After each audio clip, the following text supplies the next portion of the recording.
Mungkin ini hari terburuk Mihana lagi, bahkan diskusinya ini ditonton ratusan ribu orang, justru malah memberi kesan terburuk untuk kekristenan. Pastinya, Kristen Protestan, Katolik, atau aliran denominasi lain akan tertawa melihat Mihana diperlakukan seperti ini sama umat Islam. Selamat malam, Mr. Mikana. Rupanya kamu gak punya ilmu ya. Saya bukan Mister. Jawab, main kick. Saya bukan Mister, Pak. Misis. Ya, Mbak Mikana malah. Kakak Gak usah Mikana framing, Pak. Gak usah framing. Gini aja, kalau kamu mau naik ke sini, mau diskusi apa? Ayo diskusi berbasis data, bukan berbasis kejang-kejang. Enggak, cuma mau konfirmasi aja. Kalau nggak punya ilmu nggak usah buka room. Ya nggak mau kick. Ayo kick. Di mana saya tidak punya ilmu? Di mana saya tidak punya ilmu? Tunjukkan. Nggak ada. Kenapa kamu kick? Karena dia tidak bisa menjawab pertanyaan saya. Karena tidak bisa menjawab pertanyaan saya. Malahan kamu yang nggak bisa jawab pertanyaan dia, makanya kamu kick. Saya sudah jawab, Pak. Udah. Pak, saya sudah jawab, Pak. Jangan kayak ibu-ibu yang dipoligami, Pak. Jangan kayak ibu-ibu yang dipoligami, Pak. Suaminya banyak. Lalu di sini marah-marah naik ke sini. Terus memframing, memfitnah. Nggak boleh begitu, Pak. Nggak boleh seperti itu, Pak. Harus jujur, Pak. Di mana saya tidak punya ilmu. Saya menunjukkan data tadi. Baik, jika berbicara data, kami akan mencarikan data dari orang-orang Kristen yang cerdas. Manakah yang jujur, baik dari pribadi Mihana bersama kitab sucinya, atau pribadi orang lain bersama kitab suci mereka? Jadi mohon maafkan kami jikalau ada yang terbongkar sisi buruk dari kekristenan, semuanya disebabkan kecurangan Mihana dalam diskusi. Pertanyaan saya, di mana konfirmasi daripada Yesus tentang pembatalan hukum Taurat itu? Silakan. Lah kan saya bilang nggak ada hukum Taurat dibatalkan. Kenapa kamu taruh di mana konfirmasi dari Yesus Hamasiah membatalkan? Hukum Taurat dibatalkan. Saya tidak bertanya tentang kan kamu bilang di mana konfirmasi dari Yesus Hamasiah pembatalan hukum Taurat? Kan Yesus Hamasiah tidak pernah membatalkan hukum Taurat. Coba baca Efesus 2:15. Makanya kamu perhatikan Efesus 2:15. Nggak ada di situ membatalkan. Saya sudah baca. Nggak ada di situ membatalkan. Lihat ini Mikana ya. Ia telah membatalkan di sini. Ini Alkitab Sabda loh Mikana. Ini Alkitab Sabda, masa kau ingkari lagi? Ini Alkitab Sabda loh. Sebab dengan matinya ia sebagai manusia, ia telah membatalkan hukum Taurat dengan segala perintah. Ya. Ya, saya ulangi. Di sini ini coba baca. Ini tulisannya membatalkan penonton. Mau lari ke mana kau lagi Mikana? Karena di bawah ini orang Indonesia semua. Enggak. Orang Indonesia semua, orang di bawah butuh terjemahan. Kamu mau diskusi atau mau ngapain? Waduh, langsung panas sih Mikana. Enggak, bukan panas, justru kamu yang panas. Kamu mau diskusi atau mau berantem? Ke nabimu? Wajar dong saya bertanya. Oke, Nabi saya yang bertemu sama Jibril. Sejak kapan Nabi mau bertemu sama Jibril? Kesurupan.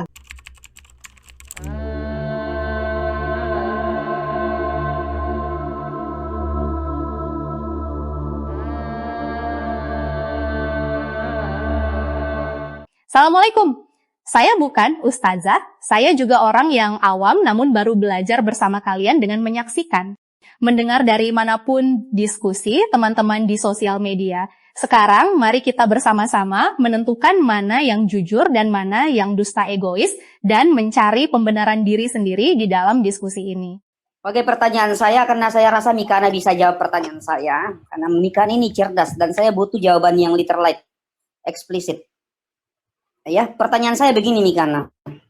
Saya kan banyak baca Bible akhir-akhir ini. Bahkan ini sudah lama saya baca ini. Contoh dalam yang saya mau tanyakan dalam Matius 5 nomor 17. Di situ dikatakan lebih mudah bumi ini lenyap daripada satu titik hukum Taurat ditiadakan. Kemudian data yang lain, aku datang bukan untuk meniadakan hukum Taurat, tapi aku datang untuk menggenapinya. Tak satu iota pun hukum itu dibatalkan walaupun bumi ini lenyap. Jelas sekali, tidak perlu lagi bertanya tentang ayat ini. Bahwasanya Yesus Hamasiah datang untuk menggenapi hukum Taurat. Tidak boleh dikurangi. Makanya dikonfirmasi dalam Matius 5 nomor 17, lebih mudah bumi ini lenyap daripada satu hukum Taurat ditiadakan. Nah, menjadi pertanyaan saya di sini, dalam Efesus 2:15, Paulus berkata dengan matinya Kristus sebagai manusia, maka ia telah membatalkan, ia merujuk kepada Yesua, membatalkan hukum Taurat dengan segala hukum dan ketentuannya. Pertanyaan saya di sini, saya minta nubuatan daripada Yesus sendiri, atau konfirmasi daripada Yesua. Yesus sendiri tentang Yesua Masya sendiri tentang pembatalan hukum Taurat itu. Saya ulangi pertanyaan saya, berikan saya konfirmasi dari Yesus atau nubuatan daripada Yesus tentang pembatalan hukum Taurat itu, karena saya bingung di sini. Silakan. Pembatalan hukum Taurat di mana dikatakan dibatalkan? Oke, saya ulangi satu-satu ayat saja. Dalam Matius 5 nomor 17, Yesua atau Yesus berkata, lebih mudah bumi ini lenyap daripada satu titik hukum Taurat itu dibatalkan. Kemudian dalam ayat yang lain, aku datang bukan untuk meniadakan hukum Taurat, justru aku datang untuk menggenapi. Tak satu iota pun hukum Taurat itu dilenyapkan, ditiadakan walaupun bumi ini lenyap. Nah, kemudian narasi yang berbeda daripada Paulus dalam Efesus 2:15, dengan matinya Yesua sebagai manusia, ya, matinya Kristus sebagai manusia, ia telah membatalkan hukum Taurat dengan segala hukum dan ketentuannya. Ia telah membatalkan hukum Taurat. Pertanyaan saya, di mana konfirmasi daripada Yesus tentang pembatalan hukum Taurat itu? Silakan. Lah kan saya bilang nggak ada hukum Taurat dibatalkan. Kenapa kamu taruh di mana konfirmasi dari Yesua Masya membatalkan? Hukum Taurat dibatalkan. Saya tidak bertanya Loh, tentang kan hukum kamu Taurat bilang di mana dibatalkan. konfirmasi dari Yesua Masya pembatalan hukum Taurat? Kan Yesua Masya tidak pernah membatalkan hukum Taurat. Coba baca Efesus 2:15. Makanya kamu perhatikan Efesus 2:15. Nggak ada di situ membatalkan. Dengan Saya sudah matinya. baca. Nggak ada di situ Iya. membatalkan. Dengan matinya ia sebagai manusia, ya, maka dengan matinya Kristus sebagai manusia, maka ia telah membatalkan segala hukum dan ketentuannya. Oke, Nggak saya ada di situ perlihatkan membatalkan. datanya. Saya baca terjemahan yang benar. Makanya saya Oke, bilang saya- gunakan terjemahan YT3 atau YT4. Ini LAI loh, yo. Mas, Udah aku oke, saya bilang perlihatkan tolong datanya. gunakan terjemahan YT3 atau YT4. Kalian kan sudah tahu aku menggunakan terjemahan YT3 atau YT4. Karena LA itu terjemahannya meninggikan sesembahanmu ilah Arab. Ya Tuhan, di situ Kalau tidak ada begitu membatalkan. Kalau begitu nggak usah diskusi kalau begitu. Karena yang dipelajari secara umum ada LAI. Kalau begitu nggak usah diskusi. Ya udah, terserah Ngapain kamu kalau nggak mau diskusi sama saya, kan saya nggak paksa kamu, Bang. Iya. Terjemahan yang benar itu di Saya Efesus perlihatkan 2:15 di situ tidak ada membatalkan hukum Taurat. Di sini Kita lihat ini terjemahan yang benar. Dengar ya, dengar. Ini terjemahan yang benar. Dengar. Oke, kita Oh, kita lihat. Oke. Pokoknya kalau masih menggunakan Kita lihat ilah dalam Arab, saya tidak tahu, kita lihat. saya tidak menerima terjemahan itu. Oke, saya akan perlihatkan dalam laptop saya. Di sini apa disebut di sini? Oke, saya perlihatkan karena ya ini Bibel kamu loh. Udah dibilang Jangan saya kau menggunakan lari. Bible terjemahan ILT4. Atau gini aja, kamu tunjukkan aja bahasa Yunaninya. Ada nggak di situ dibatalkan? Kok bahasa Yunani sih? Loh, manuskrip sih yang Mikana dipunya APB itu kan bahasa Yunani. Lihat ini Mikana ya. Ia telah membatalkan di sini. Ini Alkitab Sabda loh Mikana. Ini Alkitab Sabda, masa kau ingkari lagi? Ini ini Alkitab Sabda loh. Sebab dengan matinya ia sebagai manusia, ia telah membatalkan hukum Taurat dengan segala perintah. Ya. Ya, saya ulangi. Di sini ini coba baca. Ini tulisannya membatalkan penonton. Mau lari kemana kau lagi Mikana? Oh, lari kemana membatalkan kau? Ya udah, Taurat, tidak makanya bisa iya. yang lain. Saya sudah bilang berulang kali, aku tidak menggunakan terjemahan LAI, aku menggunakan terjemahan ILT4 atau ILT3 atau kamu tampilkan bahasa Ibraninya atau bahasa Yunaninya. Lari dari pertanyaan. Ini ya, saya tunjukkan bahasa Yunaninya dan terjemahannya yang benar ya. Lari dari pertanyaan. Ya udah, ini saya tunjukkan Gimana? dulu. Udah diam dulu Bang, ini kan diskusi. Ini Efesus 2:15, bahasa Yunaninya adalah Baik, sampai di sini. Sebelum Mihana menunjukkan kebohongannya dengan dalil atau data yang sudah dimanipulasi melalui terjemahan yang tidak masuk akal, bahkan jauh sekali dari arti bahasa Yunaninya tentang pembatalan hukum Taurat, sementara saya cari di Mbah Google, justru malah lebih parah lagi. Di sini tertulis Yesus menghapuskan hukum Taurat dengan segala peraturan dan ketentuannya. Nah, kami akan tunjukkan seorang Kristen yang jujur dalam akademisi penyampaian kitab sucinya menurut tradisi kuno. Saya menemukan sangat banyak orang Kristen termasuk para akademisi Kristen dan teolog yang salah memahami Efesus 2 ayat 15 yang menyatakan bahwa hukum Taurat itu telah dibatalkan sejak kematian Tuhan Yesus ketika menjadi manusia. Nah, kalau kita baca, sebab dengan matinya sebagai manusia, ia telah membatalkan hukum Taurat dengan segala perintah dan ketentuannya dan seterusnya. Sebagian orang Kristen dan para akademisi Kristen dan teolog mengatakan bahwa kita tidak perlu lagi tunduk kepada hukum Taurat. Sebagian lagi menyatakan yang dibatalkan itu adalah hukum seremonial dan sipil, sementara hukum moralnya masih tetap berlaku. Nah, perlu Bapak Ibu ketahui, dalam konsep pemahaman Yahudi kuno, tidak ada konsep hukum moral, hukum seremonial, atau hukum sipil Bapak Ibu.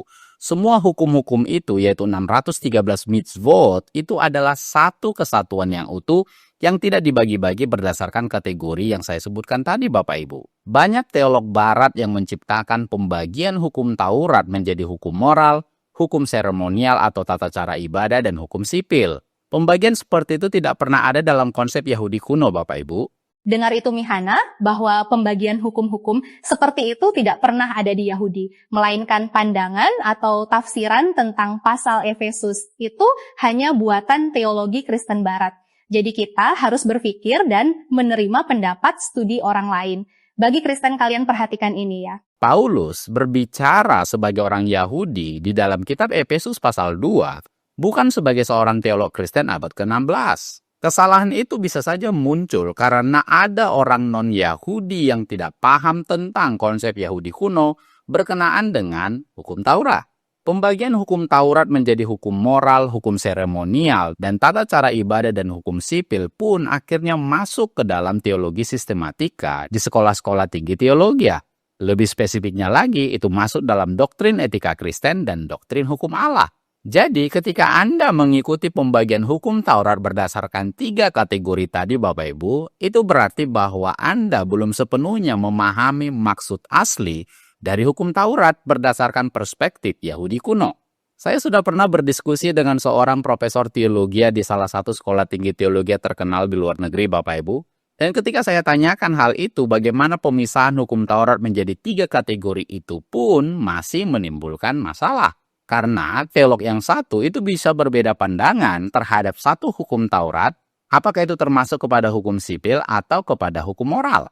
Dari 613 mitzvot tadi. Nah, bagi orang Yahudi, hukum Taurat itu adalah pohon kehidupan. Kita bisa lihat dalam literatur Vayikra bab 9, dituliskan di sana, the Torah itu adalah the tree of life. Artinya, pohon kehidupan Bapak Ibu yang tidak mungkin bisa dibatalkan atau dimatikan. Selanjutnya, di dalam A Messianic Commentary yang ditulis oleh Rabbi Barney Kasdan, dituliskan di sana, salah satu nilai inti dari Yahudi Mesianik adalah bahwa Taurat adalah firman yang abadi dari Allah dan harus dihormati sebegitu rupa.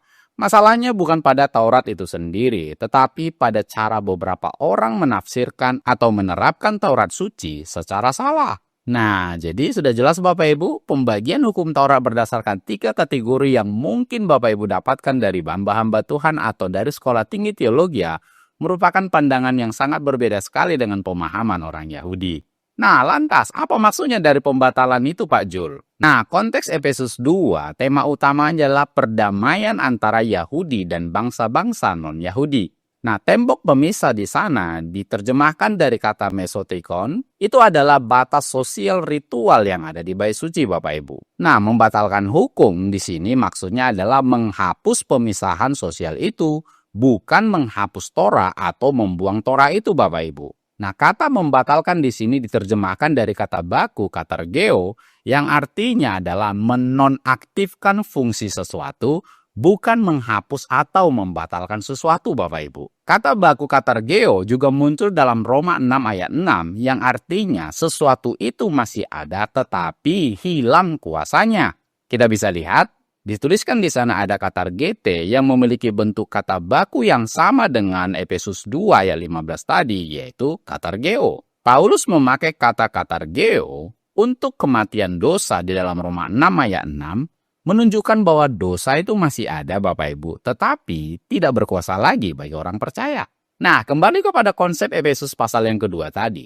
Torah itu tidak dihapus, tetapi fungsi eksklusifnya sebagai tembok pemisah etnis antara orang Yahudi dengan orang non-Yahudi itulah yang dinonaktifkan Bapak Ibu. Karena tidak mungkin Torah ditiadakan atau dibatalkan. Karena Torah adalah firman yang abadi dari Allah. Torah digambarkan sebagai pohon kehidupan, yaitu pohon yang kekal. Jadi kesimpulannya, Efesus 2 ayat 15 bukanlah ayat yang menyatakan bahwa hukum Taurat itu dibatalkan. Sesuai dengan kajian tekstual yang sudah saya tunjukkan tadi Bapak Ibu, fungsi Taurat sebagai tembok pemisah etnis antara orang Yahudi dan non-Yahudi itu yang dinonaktifkan atau tidak berfungsi lagi. Tauratnya masih ada dan Tauratnya masih tetap berlaku. Nah, kalian sudah dengar jelaskan, jadi tetap di situ tertulis bahasa Yunaninya pembatalan. Ada kata pembatalan Taurat dengan maksud itu hanya berlaku kepada orang-orang Yahudi yang sudah berasimilasi darah mereka dengan orang Yunani karena orang tua mereka. Atau orang Yunani yang ingin masuk ke dalam agama Paulus, maka hukum Taurat tidak berlaku atau batal untuk mereka. Dengan kata lain, tidak diwajibkan kepada mereka, dan hukum inilah yang dipakai Kristen sekarang. Sementara terjemahan Alkitab Mihana malah jauh menyimpang. Coba kalian dengar dalil dan datanya Mihana. Ten extran ente sarki auto tonomon. Di kanan, di bawah ini orang Indonesia semua. Enggak. Orang Indonesia semua, orang di bawah butuh terjemahan.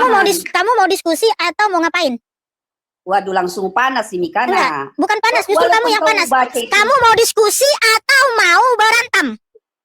Waduh, Mikana, aku langsung Kamu mau emosi. diskusi Karena berbasis data atau mau mengikuti caramu sendiri hanya terpatok ke terjemahan LAI? itu namanya kebenaran secara subjektif, bukan objektif. Kita harus objektif. Enggak, dalam kamu diskusi Mikana. berbasis data atau kamu hanya merujuk ke terjemahan Iya, LAI? Di sini data saya menurut kau, Oke. data menurut Baik. kau, data menurut kau. Tapi Oke. data menurut ini juga data Mikana, tapi Oke. makanya marilah kita objektif dalam manuskrip berdiskusi. perjanjian Itu baru itu. kebenaran secara subjektif. Kenapa? Iya, iya. Hanya kelompok yang membenarkan itu. Oke, Hanya oke. kelompok yang membenarkan itu. Oke, dengar Coba dulu. kita tanya kepada Protestan. Kita tanya kepada Gini. Enggak, gini. Apakah manuskrip perjanjian baru itu yang menulis LAI atau manuskripnya ada dalam bahasa Yunani? udah Mikana, udah. Kalau memang Enggak, jawab dulu. Manuskripnya itu adalah buatan LAI. lawan saya diskusi sudah. Kamu jangan memframing dong. Manuskripnya itu buatan LAI atau manuskrip dalam bahasa Yunani? Gimana ini mau diskusi atau Enggak, jawab gimana dulu. ini? Ini saya tunjukkan manuskrip yang berbahasa Yunani loh. Kan perjanjian Kita baru tidak itu manuskrip bicara tertuanya manuskrip. ada dalam bahasa Yunani. Loh, biar saya tunjukkan di situ Saya tidak tidak ada pembatalan hukum Taurat. Enggak, kalau kamu nggak mau diskusi, kamu turun aja, Bang. Turun aja. Kalau nggak mau diskusi, turun aja. Ini gimana sih? Saya kan mau tunjukin manuskrip yang berbahasa Yunani. Kalau di situ tidak ada dibatalkan. Tapi beliau ini berdalih terus, berusaha memframing. Oh, beginilah kan secara umum kan orang pakai LAI. Loh, kita merujuk langsung ke manuskrip tertua. Manuskrip tertua itu kan perjanjian baru. Di mana di perjanjian baru, manuskrip Yunani tertua itu abad ketiga atau abad keempat, di situ saya tunjukin bahasa Yunaninya. Nggak terima dia kan? Karena di situ tidak ada pembatalan hukum Torah. Makanya di sini apa? Di terjemahan YLT3 ini sesuai dengan manuskripnya nih, ya.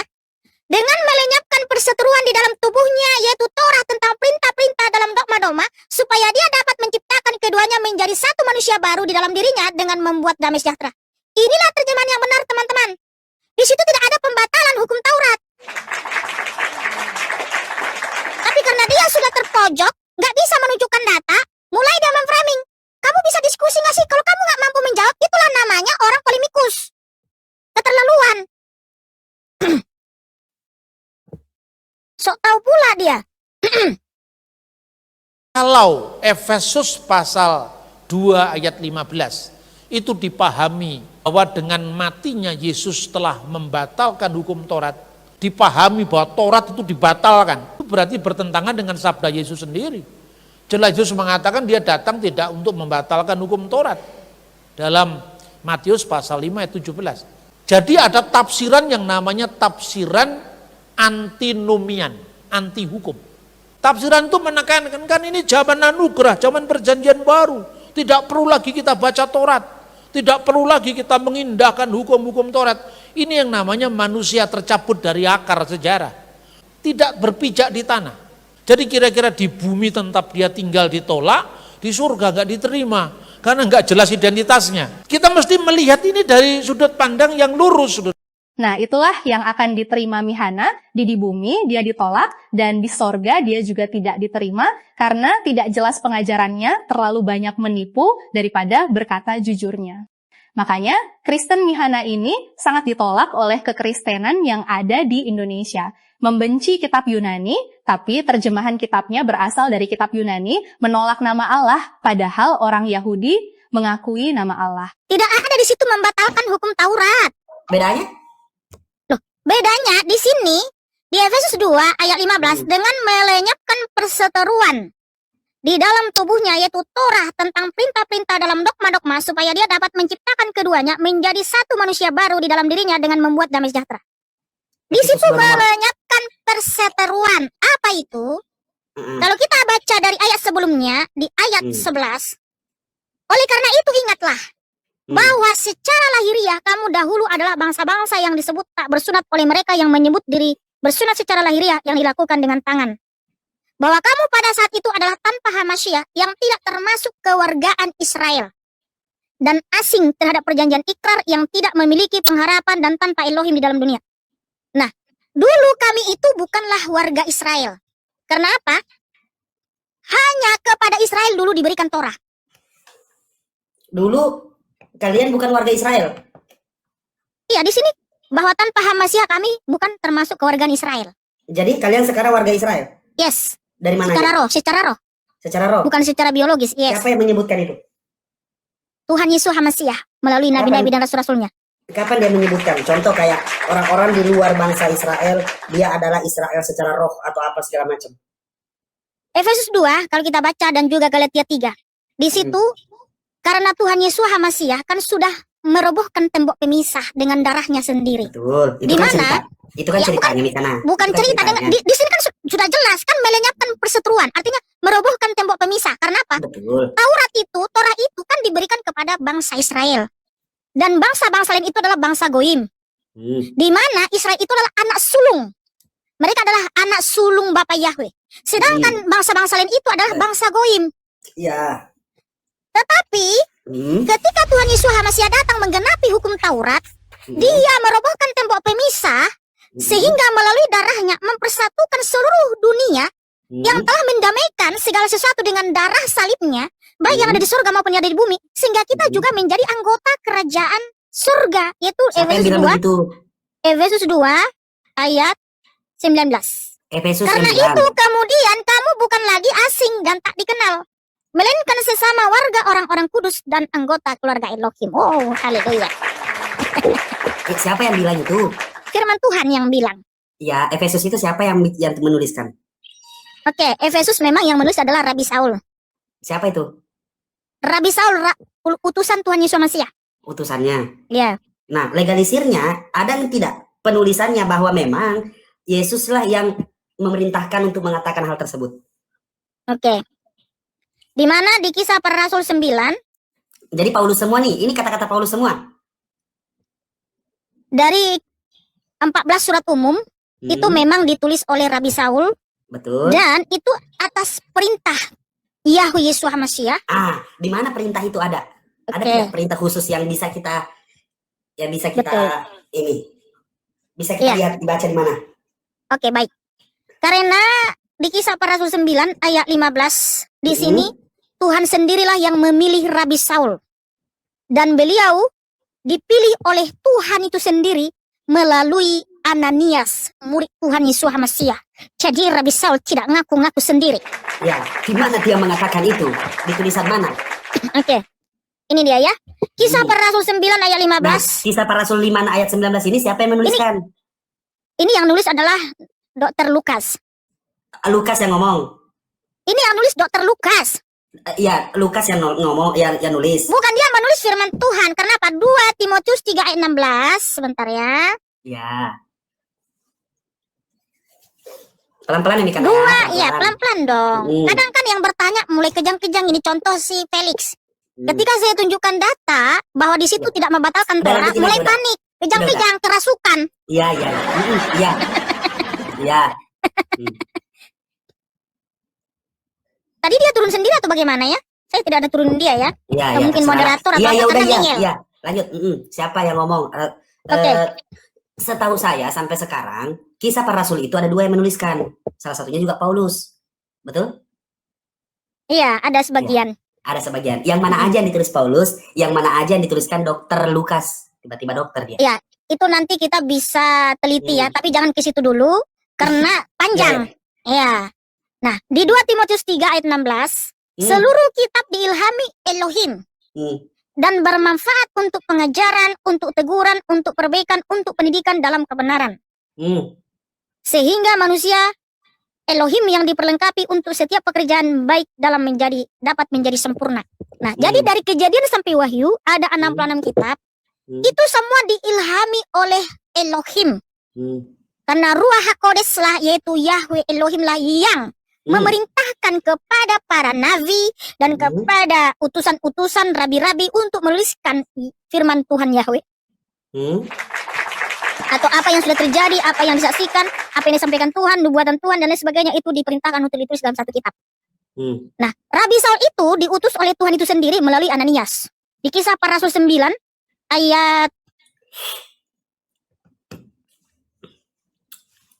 10, saya bacakan dulu ya. Iya. Dan ada seorang murid di Damaskus dengan nama Ananias, dan Tuhan berfirman kepadanya dalam penglihatan, "Hai Ananias." Ya. Dan dia berkata, "Ini aku Tuhan," atau "Lihatlah aku Tuhan." Dan Tuhan berfirman kepadanya, "Setelah bangun, pergilah ke jalan sempit yang disebut jalan lurus, dan carilah di rumah Yudas seorang dengan nama Saul, yaitu Saulus, orang Tarsus, karena lihatlah dia sedang berdoa. Dan dalam penglihatan dia melihat seorang dengan nama Ananias yang masuk dan menumpangkan tangan atasnya sehingga dia dapat melihat kembali." Dan Ananias menjawab, "Ya Tuhan, aku telah mendengar dari banyak orang mengenai orang ini. Betapa banyaknya hal-hal jahat yang orang ini telah berbuat terhadap orang-orang kudusmu di Yerusalem.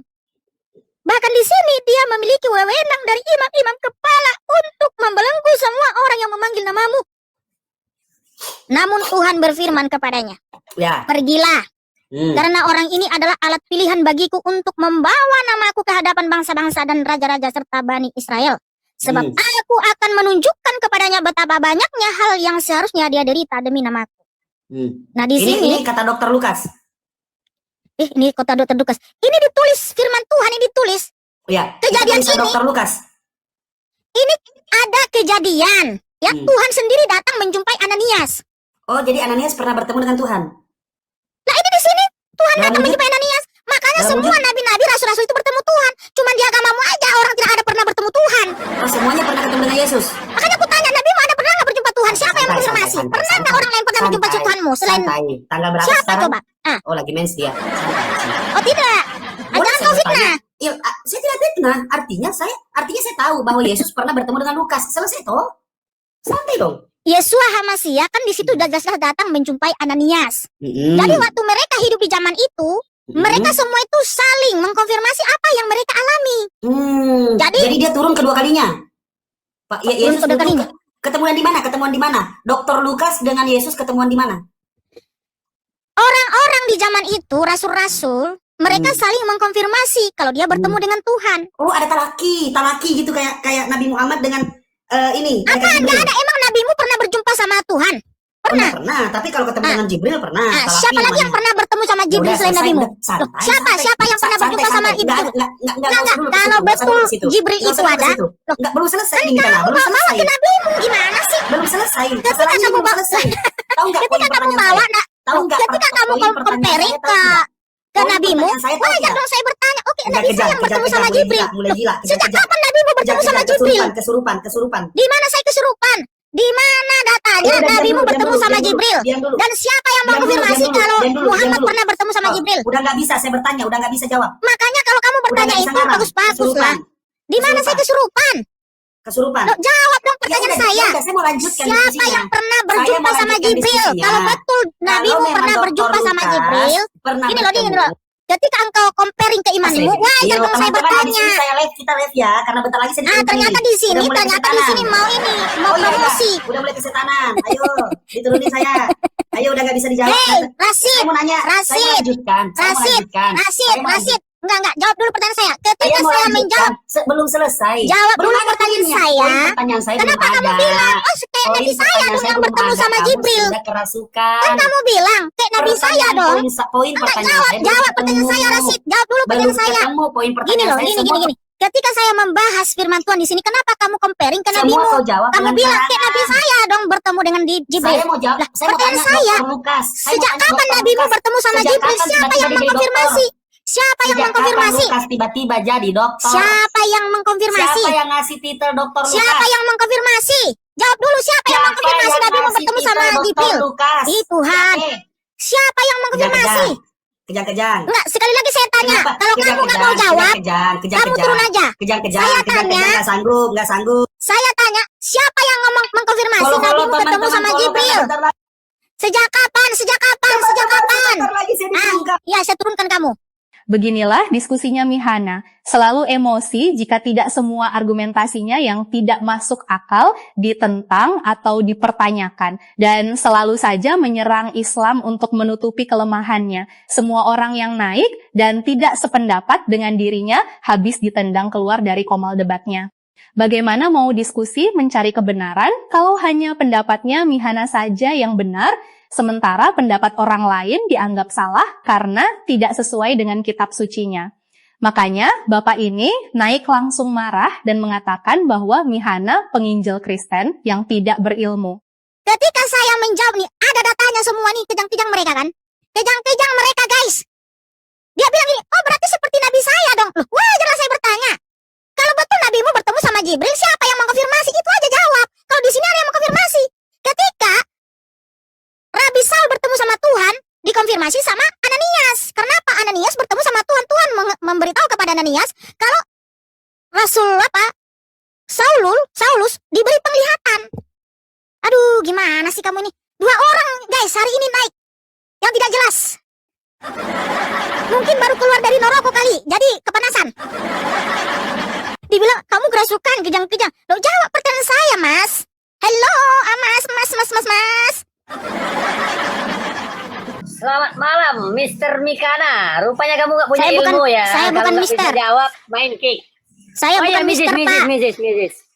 Ya, Mbak Mikana malah. Kakak Gak usah Mikana framing, boleh Pak. juga. Gak usah framing. Gini aja, kalau kamu mau naik ke sini, mau diskusi apa? Ayo diskusi berbasis data, bukan berbasis kejang-kejang. Nggak, cuman mau konfirmasi aja. Kalau nggak punya ilmu, nggak usah buka room. Ya, nggak mau kick. Ayo kick. Oke, ayo, di mana kick, saya ayo, tidak kick, punya ayo, ilmu? Di mana saya tidak punya ilmu? Tunjukkan. kick. Nggak ada. Kenapa kamu kick? Karena dia tidak bisa Main menjawab sama pertanyaan saya. Rashid. Karena tidak bisa menjawab pertanyaan saya. Malahan kamu yang nggak bisa jawab pertanyaan dia, makanya kamu kick. Saya sudah jawab, Pak. Kick, udah. Pak, saya sudah jawab, Pak. Jangan kayak ibu-ibu yang dipoligami, Pak. Jangan kayak ibu-ibu yang dipoligami, Pak. Suaminya banyak. Lalu di sini marah-marah naik ke sini. Terus memframing, memfitnah. Nggak boleh begitu, Pak. Nggak boleh seperti itu, Pak. Harus jujur, Pak. Di mana saya tidak punya ilmu. Saya menunjukkan data tadi.